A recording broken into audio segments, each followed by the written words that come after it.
পবিত্রকরের পাল্টা এবার নন্দীগ্রাম তৃণমূলেও ভাঙন। বিজেপি ছেড়ে তৃণমূলে যোগ দিতেই পবিত্রকরকে প্রার্থী করা হয়েছে। তার প্রতিবাদে নন্দীগ্রামে দল ছেড়ে বিজেপিতে তৃণমূল নেতা। তৃণমূলে গ্রাম পঞ্চায়েত সদস্য দেবাশিস দলপতি দলত্যাগ।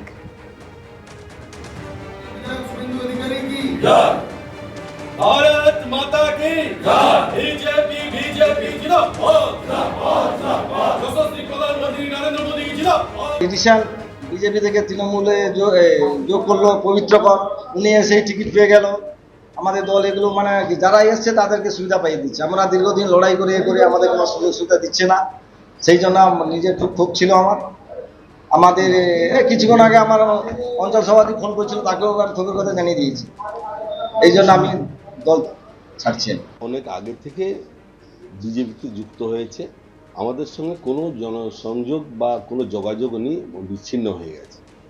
অতএব ওর চা পাওয়ার কোনো প্রশ্ন নেই। পঞ্চায়েত সদস্য প্রার্থী হয়েছে, ভোটে জিতিয়েছে, ওই রকমই দু একটা যাবে। আর দু একটা গেলে কি হবে, 10-20টা আসছে আমাদের দলে। ওটা নিয়ে আমরা কোনো প্রকারে কোনো চিন্তিত নই, আর ওটা নিয়ে আমাদের কাছে কোনো অবাক ব্যাপার। অন্যায় হচ্ছে, পাপ হচ্ছে। ভারতীয় হিসেবে ভারতীয় নাম ভোটার দিয়ে কাটা, এটা কমিশনের পাপ করছে।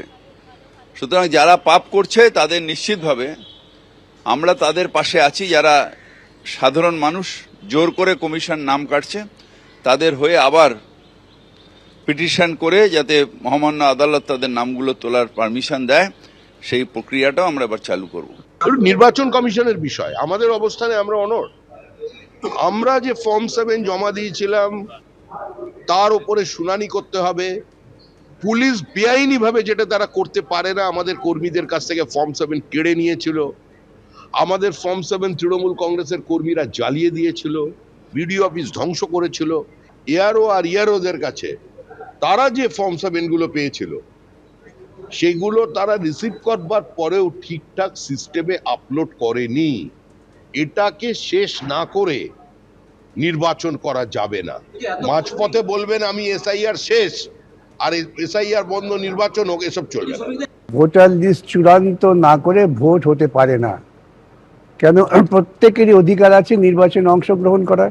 সুতরাং লিস্টটা যতক্ষণ চূড়ান্ত না হচ্ছে ততক্ষণ ভোটটা করবেন কি করে? আর এটা যদি করে তাহলে আগামী দিনে তো 50,000 লোকের নাম বার করে ভোট ইলেকশন করে দেবে। এটা সম্পূর্ণ একটা অগণতান্ত্রিক এবং স্বৈরতান্ত্রিক পদক্ষেপ হবে। সুপ্রিম কোর্টে মামলা আছে কালকে, সেখানে আমরা বলবো, দেখা যাক কি লাগে। 60 লক্ষ বিবেচনাধীনের ভবিষ্যৎ কি? আর কিছুক্ষণের মধ্যেই প্রকাশিত হতে চলেছে এসআইআর এর প্রথম সাপ্লিমেন্টারি লিস্ট। আজই প্রথম দফায় প্রকাশিত হতে পারে 28 লক্ষ বিবেচনাধীনের নাম।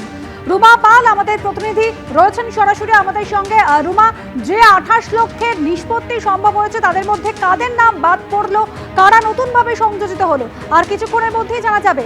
নির্বাচন কমিশন সূত্রে আর কি খবর রুমা? দেখো, জানিয়ে রাখি 60,06,675 বিবেচনাধীন ছিলেন। তার মধ্যে থেকে রবিবার সন্ধে পর্যন্ত 28,06,000-এর নাম নিষ্পত্তি হয়েছে।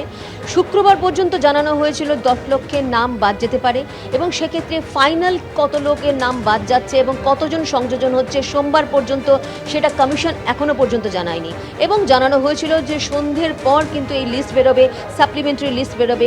যদিও জানানো হয়েছিল যে বুথে বুথে টানানো হবে, ডিএমদের কাছে চলে যাবে এবং তারপর এসডিও বিডিও অফিসে দেখা যাবে এবং অনলাইনেও দেখা যাবে।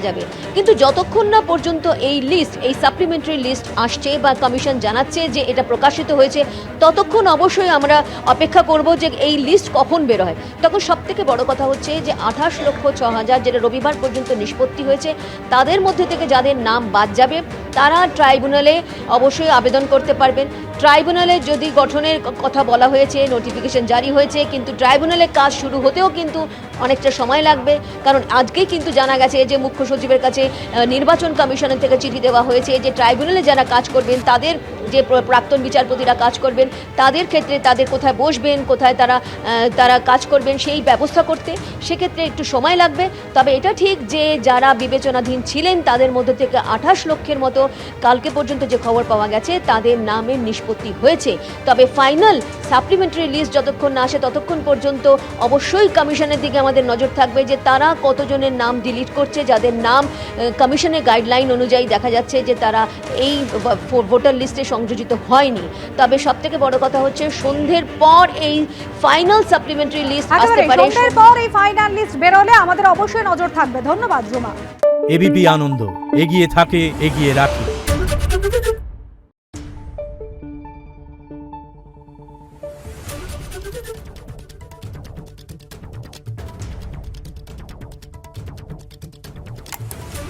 Thank you.